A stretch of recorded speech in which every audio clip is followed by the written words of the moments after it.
إن الحمد لله أحمده وأستعينه وأستغفره وأتوب إليه وأعوذ به من شرور أنفسنا ومن سيئات أعمالنا. من يهده الله فهو المهتدي ومن يضلل فلا هادي له. إله قاهر، إله قهار، إله لا يكهر، إله أكهر القاهرين. ثم الصلاة والسلام على رسول الله محمد بن عبد الله وعلى أهله وصحبه أهل الله. أيها المستمعين الكرام في كل مكان، أطاب الله أوقاتكم وأسعد الله أيامكم، والسلام عليكم ورحمة الله تعالى وبركاته. ربي أنعمت فزد. آمين. Ní orúkọ Ọlọ́run ọba àjọkẹ́ ayé, ọba àṣàkẹ́ ọ̀run. A bẹ̀rẹ̀ pẹ̀lú orúkọ náà. A kí gbogbo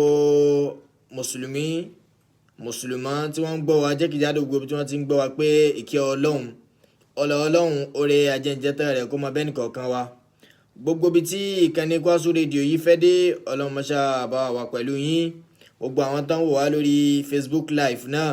Ọlọ́run máa ṣàbá wa pẹ̀lú yín. Ojú tẹ́ fi ń wò wá, Ọlọ́run máa jẹ́ ó fọ́. Ibi tẹ́ ti ń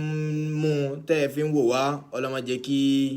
àgbàná kó wọbẹ̀. Wala la ilaha illallah wala Muhammadu rasulullah wala la hawla wala quwwata illa billah. A kí àwọn òṣìṣẹ́ Kwasu rédíò látòkè délẹ̀, Ọlọ́run máa ṣàbá gbàdúrà ẹnìkọ̀ọ̀kan wọn. Amójú ẹ̀rọ mi, Ọlọ́run máa ṣàbá gbàdúrà wọn. Wala la ilaha illallah wala Muhammadu rasulullah. A kí gbogbo tí ń jẹ́ Kwara State University pátápátá látòkè délẹ̀, Ọlọ́run máa ṣàbá wà pẹ̀lú wọn. Ọlọ́run máa jẹ́ kí ó dàrú, Ọlọ́run máa da ètò rú mọ́ wọn lọ́wọ́. Wala la hawla wala quwwata illa billahil aliyyil azim. Látara bẹ́ẹ̀, a lọ sí ọ̀dọ̀ àwọn àfáà wa, ọ̀dọ̀ àwọn òbí wa, gbogbo àwọn olùkọ́ wa, Ọlọ́run máa ṣàbá wà pẹ̀lú wọn.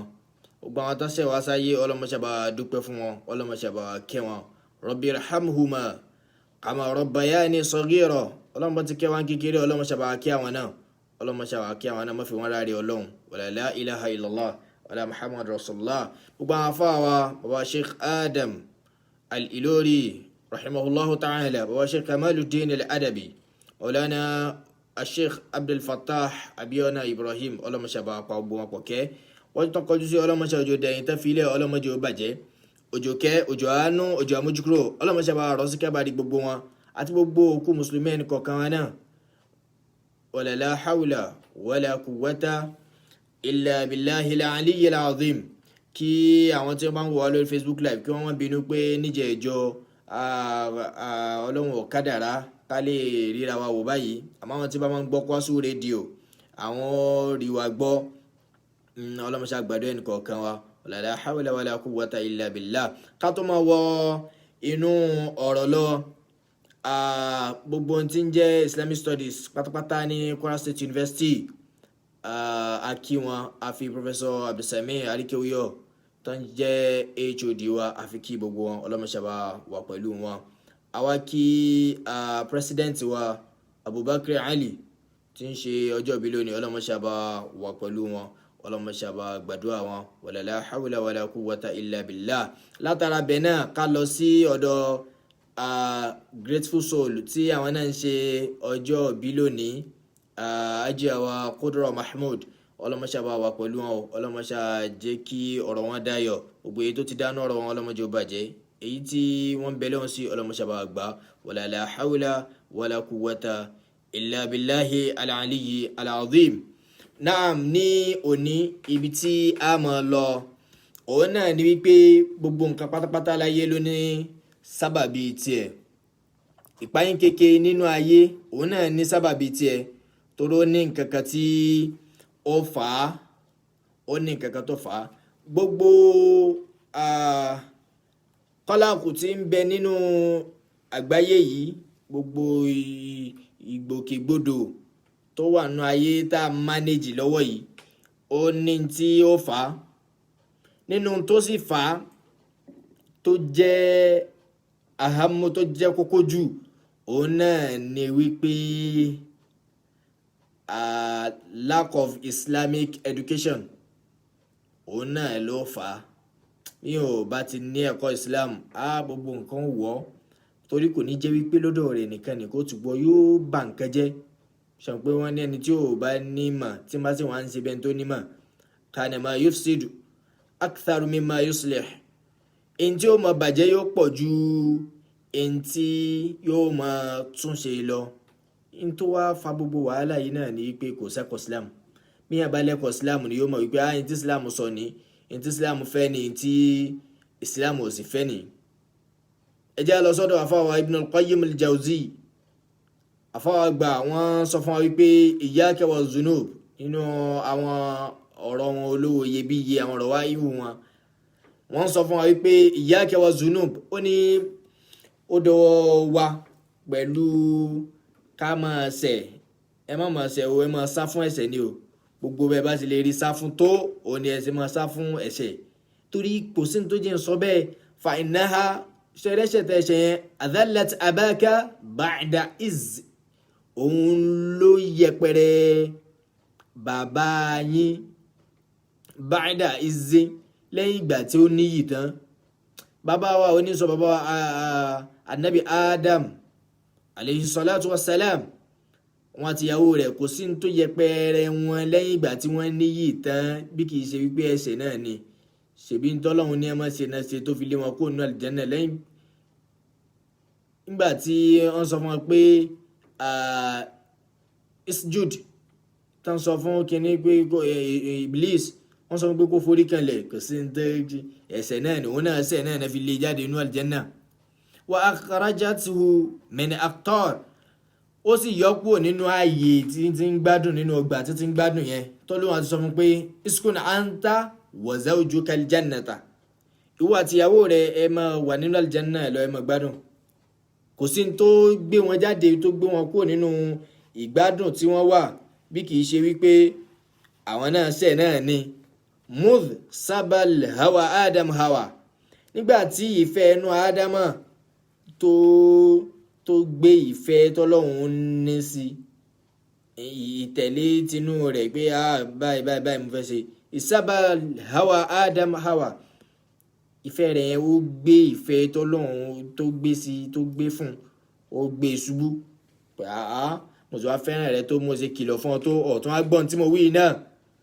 ọ̀sẹ̀ tó dùn mọ́ mi o. Ẹ̀ṣẹ̀ ló kọ́ fà á. Bí ẹ bá máa bẹ́ẹ̀ yẹ kí ẹ máa sá fún ẹ̀ṣẹ̀ torí pé gbogbo tó bá dá lọ́wọ́ yẹn yóò gbà dànù. Àbí kí ló lè dá tó kí yẹn wà nínú àlìjánnà? Àwọn kan ló sì wà nínú àlìjánnà tọ́lọ́hun lé wọn jáde lórí pé wọn ò ṣe ní tó ní kó ń ṣe. Àkọ́kọ́ ń bẹ̀ nù. Al-Qur'an sọ̀rọ̀. Ba'da a'udhu billahi minash shaitanir rajim. Bismillahir rahmanir rahim. Al-Qur'an ni wattaqu fitnatan la tusibanna alladhina zalamu minkum khassa. Al-Qur'an ni ẹ bẹ̀rù wàhálà. Èyí tó jẹ́ wípé la tusibanna alladhina zalamu minkum khassa. Sọ́rẹ́ ni tó bá ṣẹ̀ òun nìkan kọ́ ni ó jẹ́ ń bẹ̀. Ìyìnsí ń bẹ̀ kò kàn wá. Ìyìnsí ń bẹ̀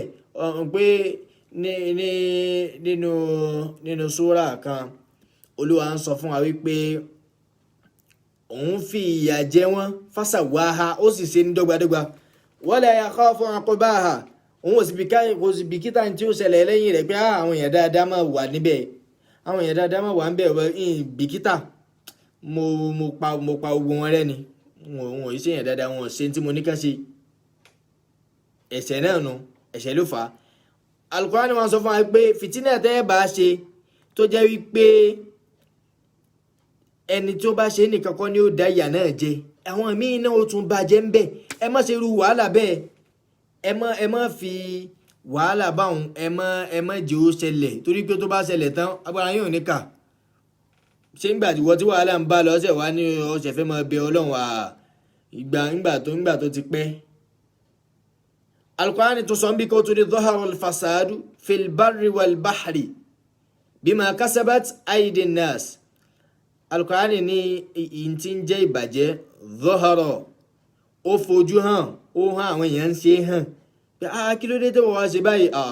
ṣé mi wàhálà kọ́kọ́ ni kí wàá lójú òrírí. Dhahara al-fasadu fil barri wal bahri, ìbàjẹ́ fojú hàn ní orí ilẹ̀ ẹlẹ̀ àti nínú odò. àti lókè òkun gbogbo bí ìbàjẹ́ ti fojú hàn nípa kí ló tẹ̀yìn wá ń ṣe báyìí níta gbangba lọ tí wọ́n ń ṣerú eléyìí ò ní kí ni ó wá jẹ́ tuntun ni. bima kasabat aidinas pẹ̀lú ń tá a fọwọ́ ara wa fà ní o lidhiqahum ba'da alladhi amilu la'allahum yarji'un ọlọ́run ló wọ́n dára wò pẹ̀lú ń tá a ṣe yẹn yóò fún àrísọ́tì ẹ̀ pé ẹ̀sẹ̀ tẹ́ǹsẹ̀ yẹn ń wà láàyín díẹ̀ tẹ́ bá gba rìsọ́tì rẹ̀ ń bó bá ṣe rí lára yín la'allahum yarji'un bóyá tiẹ̀ padà nígbàtí covid-19 dé wọ́n ní kò sí ní tó fà á ṣàṣẹ̀ṣẹ̀ wá ń ṣe kinní kan ni ṣé irú eléyìí kinní kan kò wá ṣẹlẹ̀ rí ni ẹ̀ṣẹ̀ ló pọ̀ ọlọ́run foríjì wá nígbà tá a mọ̀ bẹ́ẹ̀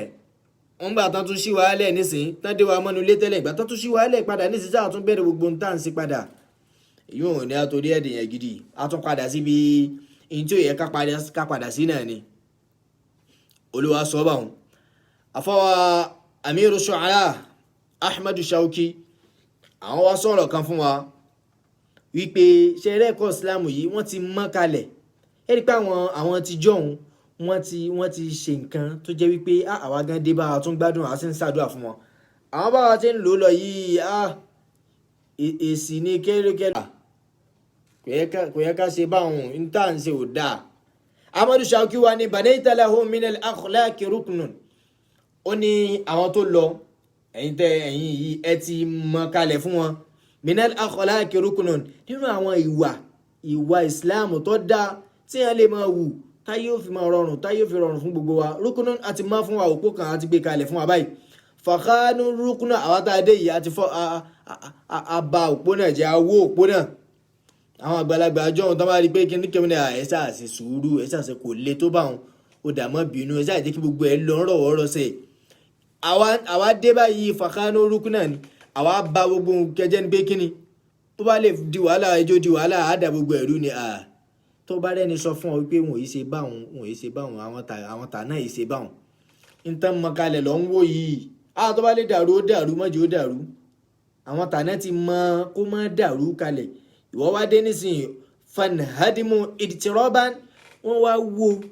ní ti bínú aggressively wọ́n wo òpó táwọn àgbàlagbà gbé kalẹ̀ wọn náà ní pé ìwà nìyẹn fi ń láyé ìwà nìyẹn fi ń káyé já kódà kí ni ń bẹ wípé wọ́n máa forí lọ káàkiri tó ní ẹni yìí ní ìwà ẹni yìí nífẹ̀ẹ́ mi tòótọ́ wọ́n máa forí lọ ni àmọ́ ọ̀tọ̀ lejú kokoko ìwọ́tọ̀ ní kò sẹ́ni tó lè kó láálí fún èmi ò mọ̀ rányàn ọ̀pẹ́ mi tọ́ wa ń bọ́ rányàn bọ́ ní rányàn padà máa rí. afátẹ̀síwájú ó ní walaw hafidhu sabilaka kana nura ó ní ká ní pé a bá lè sọ ọ̀nà yẹn ni kana nura ìmọ́lẹ̀ máa wà ń bẹ̀ máwọn àgbàlagbà tà náà ti máa ń ṣe yẹn tún ó mọ bẹ̀rẹ̀ wọn wò tó jẹ́ wípé tán bá bẹ̀rẹ̀ wọn wò tán wọ́n tún wò wípé òdodo torí tọlọ́hun wọ́n mọ̀ sí nǹkan fúnra wọn torí tọlọ́hun wọ́n mọ̀ wò báyìí pé tó bá jẹ́ mi kọ́ wọ́n mọ̀ fọ̀rọ̀ wọn ra wọn wò sáwà fọ̀rọ̀ wọn ra wọn wò lónìí àfọ̀rọ̀ wọn ra wọn wò lónìí àfọ̀rọ̀ wọn ra wọn wò. wa kana mina nuhusi lahum ijaba kana mina nuhusi ó sì wà nínú àwọn nǹkan tí ó máa kọ díyàn lahum hijaba àwọn tí ó nínú àwọn ìwà àbàjẹ́ nínú àwọn aburú tí ó máa ṣẹlẹ̀ sí wa lahum hijaba yóò máa jẹ́ gàgá tí ó máa blọ́ọ̀kù rẹ̀ fún wa pé ṣé wọ́n náà mẹ́ni yìí ni kì í ṣèyàn bẹ́ẹ̀ bó bá tẹ̀ ìjàjà ṣaburú kì í ṣèyàn bẹ́ẹ̀ kódà bí ìbá ṣaburú tó wọ́n fẹ́ ṣaburú fún mi ọ̀rẹ́ ṣaburú fẹ́ léyìí o èèyàn dáadáa lé léyìí o wa kana janabuhum fiha muhiba ọ̀rọ̀ àwọn oore tó wà lára pé kíyàn ní ìwà kíyàn mọ tí Islam sọ bí yóò ti máa bá àwọn èèyàn ṣe bí yóò ti máa ṣe pẹ̀lú Ọlọ́run bó sì máa ṣe pẹ̀lú àwọn ọmọ ènìyàn bó bá ní oore tó wà ń bẹ̀ ó mọ̀ ní agbára wa al-akhlaq kíyàn wá ní ìwà kò ní ìwà kan ní ẹ̀kọ́ Islam ń bẹ lára ẹni yìí kíyàn ní ìwà dójú ẹ̀ ajdaru an tuhaba òní tí fi níyì jù nínú tíyàn máa ń ní òní fi níyì jù torí pé bọ́ọ̀ wá ní ìwà á padà débẹ̀ ẹni tí ò ní ìwà àkọ́kọ́ bọ́nà kó ti mọ̀ ẹni tó kọ́ bẹ̀rẹ̀ wípé ní ìwà ní ìwà ọ̀gá yín ó wà ó ní tó ṣe àti sọ ń bẹ̀rẹ̀ á tún padà tún sọ àmọ́ kí ló fa gbogbo eléyìí kí ló jẹ́ kí gbogbo ẹ̀ rí bẹ́ẹ̀ àyà kan náà la fi sọ tó jẹ́ kí gbogbo ẹ̀ rí báyìí aya kan ni aya náà wá kó nǹkan méjì sínú aya náà wà nínú suratul A'raf ní aya 58 kakọ́ kí fúnra wa náà ká tún ká wá mú nǹkan méjì tó wà nínú ẹ̀ jáde. Al-Qur'ani ní wal baladu tayyib, Al-Qur'ani ní ilẹ̀ tó dá, ilẹ̀ ọlọ́ràá, ilẹ̀ tó ṣe dáadáa. Yakhruju nabatuhu bi idhni rabbihi, bí irúgbìn ó bá máa jáde ń bẹ, tí irúgbìn ó bá máa jáde ń bẹ bi idhni rabbihi, pẹ̀lú yọ̀ǹda Ọlọ́run yóò máa múrú irúgbìn bíi tiẹ̀ náà yóò máa mú jáde. Àmọ́ walladhi khabutha, èyí tó bá wá jẹ́ ilẹ̀ aṣálẹ̀ tó jẹ́ ilẹ̀ àpáta ilẹ̀ tí ò da tí ò lọ́ràá, la yakhruju illa nakidan, kò ní mójú nǹkan kan lọ àyàfi àwọn ẹmọ àwọn tí ò da náà ni ó mú jáde. Bẹ́ẹ̀ dàgbàdo lórí ẹ̀ wá sànkan yín ni bí àbútẹ̀ bá ti rẹ̀ yẹ gbé àbádìyẹ kò ní múrúgbìn jáde. Bẹ́ẹ̀ sì wúlẹ̀ lẹ̀ padà bá nǹkan yín ni torí pé kò sí nǹkan tí ó wù ń bẹ̀ o. Kadhalika, Olúwa wa ń sọ fún wa wípé ẹnà lélẹ́yìí tí ń pa fún yín. Kadhalika nusarriful ayati liqawmin yashkurun. Ó ní báyìí ni a ṣe ṣe àmì àwọ̀ Ọlọ́run, báyìí la ṣe ń twist rẹ̀ fún wa wípé kó lè yé wa. La'allahum yashkurun liqawmin yashkurun, fáwọn ọjọ́ tí wọ́n bá lè dúpẹ́. bí ẹ̀yin ó wà nínú àwọn tí wọ́n máa ń dúpẹ́, ilẹ̀ tó bá da yóò múrúgbìn tó da jáde pẹ̀lú ògo Ọlọ́run, pẹ̀lú yọ̀ǹda Ọlọ́run ọba rẹ̀. Àmọ́ èyí tó bá ti dá kò sí tẹ́ fẹ́ ṣe sí, bí ogun tẹ́ gbìn síbẹ̀ kò ní wù, kò ní jáde. Eléyìí ni wá ń sọ fún wa wípé àkọ́kọ́ ni ìwà, ẹ̀kejì ni at-tarbiya, bá a ti ń tọ́ ni. Ẹlòmíì bí wọ́n ti tọ́ ò dá rárá, ẹlòmíì bí ti ń tọ́mọ ò dá rárá. Kó má jẹ́ wípé ẹni tí wọ́n tọ́ nìkan là ń bá wí, ẹlòmíì bí ṣe ń tọ́ ọmọ kò dá rárá. Bó o lọ ṣe máa wá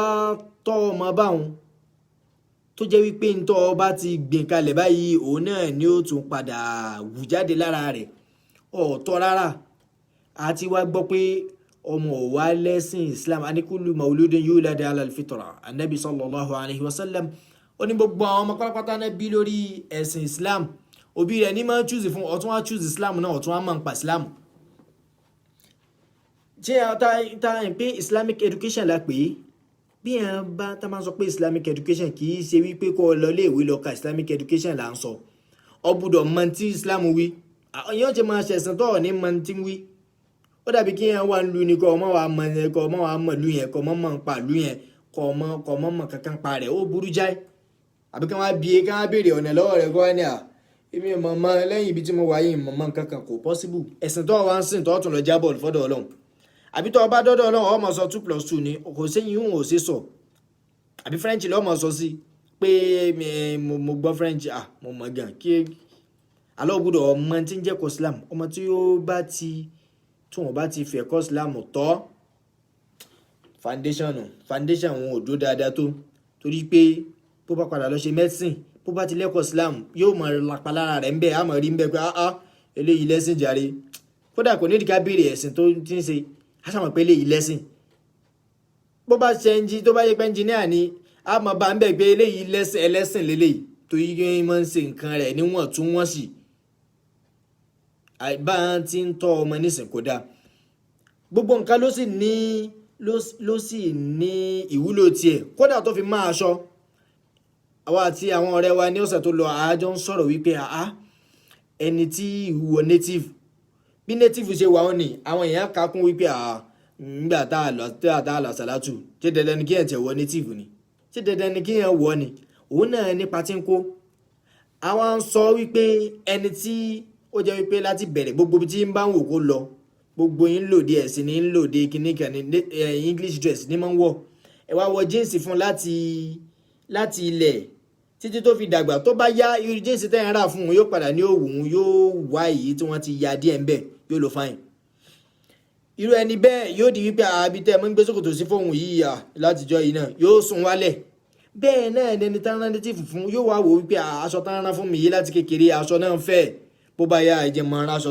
tó wà fitted now.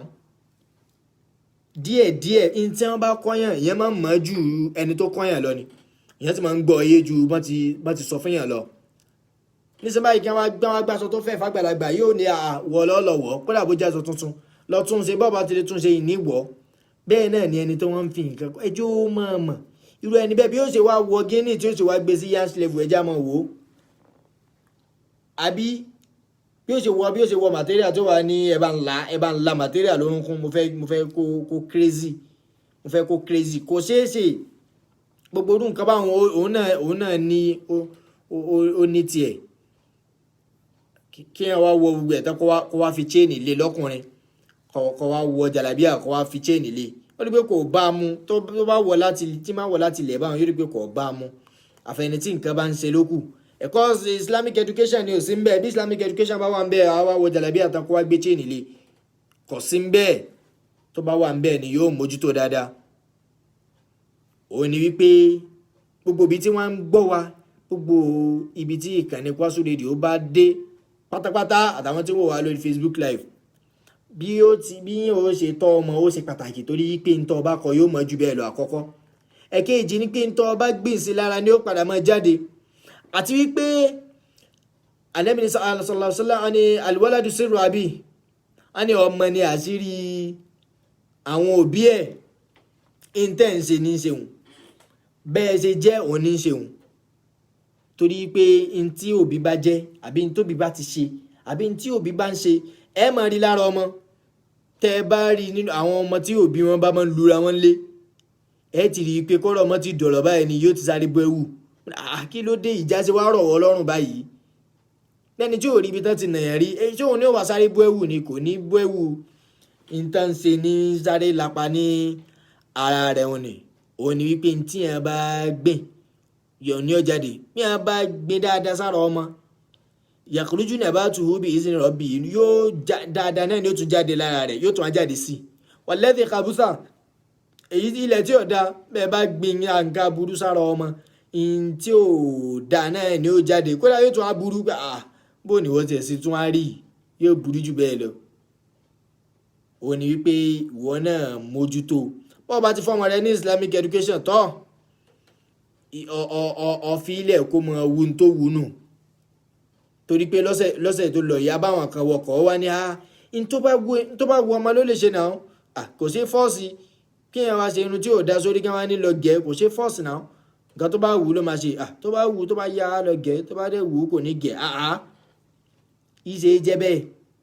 ìyẹn máa ń lólùbáwí ní ẹjẹ́ àwọn ọmọ yín lólùbáwí ká kó ń bẹ́ẹ̀ ká máa tẹ̀síwájú díẹ̀díẹ̀ òun náà ni wípé ìmọ̀ òun nìkan la bùkátà òun nìkan ni abùkátà láyé ìsìn a sì ní ìdí Islamic education náà àfikọ́ mójútó torí pé ìmọ̀ nìkan ò tó òun ló jáfà sọ pé la tahsabanna al-ilma yanfa'u wahdahu má ṣe rò má dáàdì sọ́kàn wípé ìmọ̀ nìkan ti dá jàre tí n bá parí primary school ń lọ secondary school lẹ́yìn secondary school ẹjọ́ lọ sí university tó bá ṣe university tán ẹjọ́ ṣe MSc lẹ́yìn MSc yẹn ẹjọ́ ṣe PhD tí ẹ̀ wá wo pé bóòlù ọmọ yóò ṣe mọ Kùránì ká yẹjú bóò ni ó ṣe mọ̀ wípé àbáṣe ń sálọ àlárè bóò ni ó ṣe mọ̀ wípé báyìí náà ṣe ń ṣe gbogbo ẹ̀ tí wọ́n sọ̀rọ̀ Islam tí ó ní no intestine mi sọ sí kọ́ yẹn ó yẹ kó ọmọ mùsùlùmí lè sọ wípé no intestine mi sọ sí kọ́ ọ̀hún àmẹ́lómi bí ó ti máa wò náà ni tí wọ́n fi gbé nǹkan mí lé lọ́wọ́ ọmọ wa pariwo káàkiri kò lẹ́bi tìbí wọ̀ lọ́wọ́ fún un ní gidi bó wá sì rí pàǹdà lọ́wọ́ ẹlòmíì a sì gbá wọ́n fúnra rẹ̀ lọ sọ ohun tó fẹ́ fún un. àfààní man lam yutawwaj rabbuhu bi khalaqi ẹni tí ó bá ti dájú kọ́ Ọlọ́run pẹ̀lú ìwà tó dáa tí ó bá ti mú ìwà tó dáa lọ́kùnkúndùn tó máa rò pé ìmọ̀ nìkan tó mo ní BSc náà mo ní MA náà èyí wọn ò jẹ́ nǹkan kan àfikọ́ ní ìwà torí pé èyí kíra kí èèyàn mọ yẹn nẹ́fílà gbáà tí ò bá ti ní ìwà àsábánsá ni nítorí orí bẹ́ẹ̀ náà ní pé ṣe pé ìbílísù afqahu ahlul ardi qatiba ìbílísù tẹ́rí wọn ash-shaytan la'natullahi alayhi afqahu ahlul ardi qatiba òun ní fi nímọ̀ jù ní gbogbo ilé ayé wannasu tal'anuhu fil badi wal hadari àmọ́ wà tí ò ní tólúwa fi lè jáde kó nù aljanna tó ní ukhruj jáde jáde kó nu àlìjẹ́nà èmi ò fẹ́ fa innaka rajim ó ti dẹni ẹ̀kọ́ èmi ò fẹ́ ọ mo pàṣẹ fún ọ ṣe ìwà ní Ìbílísù òní ìwà ní òní kí ló ní akọ́kàn foríbalẹ̀ nígbà tó lùwà tí ní ò foríbalẹ̀ ń foríbalẹ̀ àwọn tó lùwà ní ọmọ ṣe dáadáa sí kàn ṣe dáadáa fún wọn àwọn tó lùwà ní ọmọ pọ́nlé pọ́n wọn lé yín ò ní wọn mọ́ ga ẹni tí ò bá ti wá ní wà àwọn nìkó máa retí ìjákulẹ̀ torí pé al-ilmu gaythun ìmọ̀tẹ́ rí yìí òjò ní tí máa rọ̀ wal-akhlaqi mazra'atun in tí wọ́n jẹ́ ìwà òun ni irúgbìn òjò òun ni ìmọ̀ irúgbìn òun ni ìwà in takhbuthil ardu tílẹ̀ ẹlẹ́ ò bá ti wá dá sẹ́wọ̀n pé ìyẹn ò gbìn irúgbìn sílẹ̀ ẹlẹ́ ni òjò wà rọ̀ sí yóò rọ̀ sí in takhbuthil ardu tílẹ̀ ẹlẹ́ yẹn ò bá ti wá dá tuziri ni'matal matari yóò kó bá òjò náà ò wúlò òjò kà máa rọ̀ sílẹ̀ ẹlẹ́ lásán ni kò ní yọ nǹkan kan jáde torí pé ìmọ̀ ti wà tí ń jẹ́ òjò ìwà ti wà tí ń jẹ́ irúgbìn tí wọ́n fẹ́ lọ àmọ́lẹ́lẹ́ tó gbé sí ọ̀dà ṣe rí báwọn èyí bàbá lè dá kíyà lè dá àwọn méjèèjì ti dànù bí ọba ti wá rọ ọmọ tó ọba ti tọ́ ọmọ kọ́mọ náà dá ọba ṣe wọn jẹ́ torí pé ẹ̀yin náà gba commission bẹ́ẹ̀ ọ̀rọ̀ ọmọ yìí tiẹ̀ ti sú mi ọmọ ọdún mélòó ọmọ ọdún mẹ́wàá ọlọ́rọ̀ ọmọ sú ọ oríṣiríṣi nǹkan níbẹ̀ oríṣiríṣi ọ̀rọ̀ láti gbọ́ ọmọ ọdún mẹ́wàá kan máa sọ pé ẹ̀wọ̀ ọ̀rọ̀ rẹ̀ tiẹ̀ ti sú mi jàre kí lẹ tí ì ṣe gan fún àmọ́ ẹ wá gbọ́ o àwọn Islamic education tá a sọ yìí gbogbo ẹnì kọ̀ọ̀kan òun ni Ṣàítánì máa ń bá rìn àmọ́ bí yẹn bá ní Islamic education yóò máa fà á sẹ́yìn pé yóò kàn díjọ́ kan yóò kàn tún jòkó náà ní pé òótọ́ mọ̀ ẹni torí gbogbo ala máa ń tọ́ da o gbogbo ala sì máa ń tí ò da àwọn bí yẹn bá ní ẹ̀kọ́ Islam yóò tún wá wò ó báyìí pé tọ́ ó yẹ kí n wá Ọlọ́run mọ̀sánù mi ó yẹ kí mi gan ronú kí n ronú pìwàdà ó yẹ kí n ronú pìwàdà àmọ́ tí ò bá ti sí ń bẹ̀ kò sí tó fẹ́ fún ní U-turn bí Islamic education bá wà ìyẹn ó mọ ní U-turn nígbà míì pé ibi tí ń lọ yóò da àmọ́ tí ò bá ti sí yọkàn mọ lójú kan náà ni kò sí tó fẹ́ pè padà tó ń bá tún gbèrè lọ́wọ́ òun là Nabi sallallahu alayhi wa sallam tó fi sọ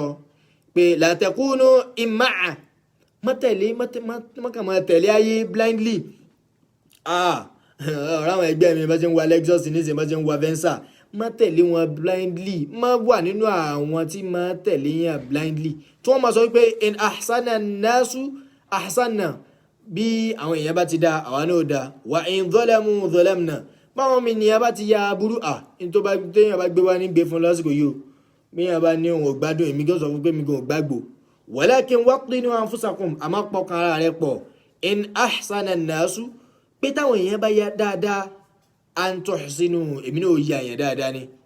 wa in asa'u báwọn èèyàn bá wá láwọn ọ̀dá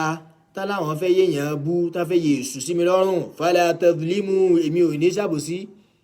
èmi ò kàn mọ dáwà kàn mọ dẹ́sẹ̀ wọn gbà èmi ò tún ní kún wọn báwọn ẹgbẹ́ mi ń búwà tí ò da èmi náà wà lọ́jọ́ yìí wọn tá fà á jọ máa gbádùn láyé èmi ò yà wá ń bí ni yóò wá gbọ́ ọ̀nà tó da tí wò ó gbà tí wò ó fi wò wípé eléyìí àjọ ni òun náà ni wípé kò sí ní tí máa ń fún yàn U-turn kúrò níbi aburú tí yàn bá ń ṣe àbí ìwà tó kù díẹ̀ káàtó tí yàn ń ṣe òun náà ni Islamic education torí pé kódà tó fi mọ́ lórí irun bọ́ ọba lẹ́kọ̀ọ́ Islam yanyan bọ́ ọba ti gbẹ̀rún dúró báyìí tó sọ pé Allahu Akbar ni ó sì wá sọ́kàn rẹ̀ pé fawailun lil musallin ẹgbẹ́ kó mọ báwọn ti ń kírun alladhina an salatihim sahun àwọn tó jẹ́ pé tá bá ń kírun wọn máa ń gbàgbéra gbogbo àwọn ilé ìní ò mọ̀ wá sí ọlọ́kàn tó fi mọ kọ́ṣà ara rẹ̀ pé àfi kí n sọ́ra mi o àfi kí n mọ ẹni tí ń ṣe òun náà ni wípé Islamic education ó ṣe pàtàkì bọ́ọ̀bá kan wà lásán tọ́ ní ti ayé nìkan lọ́ọ́ máa mú ayé ti gbé pé o Ànábì ló sọ bẹ́ẹ̀ Ànábì ní ad-dunya mal'una ma fiha ayé ti gbé pé ayé yìí ayé pè ní mal'una ma fiha ẹni tó sì wà ń bẹ náà nke ìpè náà ni àfikọ́ ya sọ́ra rẹ̀ kọ bùkátà ọ̀run náà torí pé ayé nìkan kọ́ ni a ṣe àṣàyé a sì sọ̀run náà ọlọ́run mọ́ṣá gbà ní ẹ̀sìn fún wa ọlọ́run mọ́ṣá fi ọkàn wa lé orí ìtẹ̀lé tiẹ̀ Allahumma ati nafsi taqwaha wa zakkaha anta khairu man zakkaha. Títí di ijọ́ mẹ́jọ tí a fi pàdé èmi lọ́mọ ya yín nínú Islam Ibrahim Salman Ọláolú fún gbọ́wọ́ àbí polówó ẹ̀pẹ́ wá sórí 08142452170. títí di ijọ́ mẹ́jọ tá a fi máa pàdé inshallah an dágbére fún yín pé subhanakallahumma wa bihamdik wa ashhadu an la ilaha illa anta wa astaghfiruka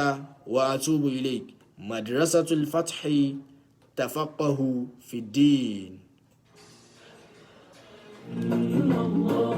محمد رسول الله عليه صلاة الله عليه صلاة الله. Assalamu alaikum wa rahmatullahi wa barakatuh. Jàmáà mùsùlùmí mùsùlùmá ètò yín ètò wa Madrasatul Fathi ní gorí afẹ́fẹ́ báyìí ní ìkànnì Kwasu